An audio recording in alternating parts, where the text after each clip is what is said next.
ഈ മറ്റൊരു കാര്യം, ഈ ഇവിടെ കോൺഗ്രസിന് സംഘടനാപരമായി ചില പ്രശ്നങ്ങൾ നിലനിൽക്കുന്ന കാര്യമാണ്. കെ സുധാകരൻ അദ്ദേഹം കണ്ണൂരിൽ മത്സരിക്കാൻ ആഗ്രഹിച്ചു. സുധാകരന്റെ അനുയായിയായിരുന്ന സണ്ണി ജോസഫ് വേണ്ടത്ര പിന്തുണ നൽകിയില്ല. ഇങ്ങനെയുള്ള ആക്ഷേപങ്ങളൊക്കെ ഉണ്ട്. അപ്പം സണ്ണി ജോസഫിന് കെ സുധാകരനെതിരെ നിന്നാൽ അത് ശൈലജ ടീച്ചറിന് അനുകൂലമാവും, അങ്ങനെ നിങ്ങൾ പ്രതീക്ഷിക്കുന്നു?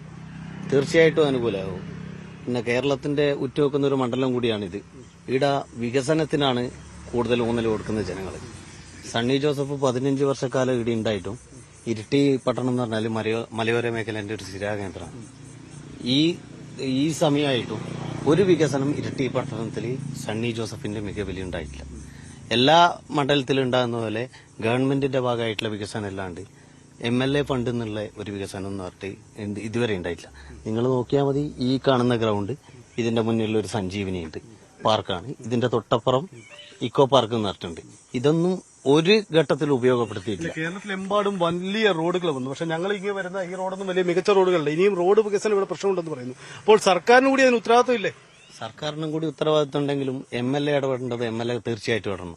MLAക്ക് ഞങ്ങൾ ഈ നാട്ടുകാർ എന്നുള്ള നിലക്ക് മുന്നേ ജനപ്രതിനിധിയാണ് ഇവിടുത്തെ രഘുവേട്ടൻ.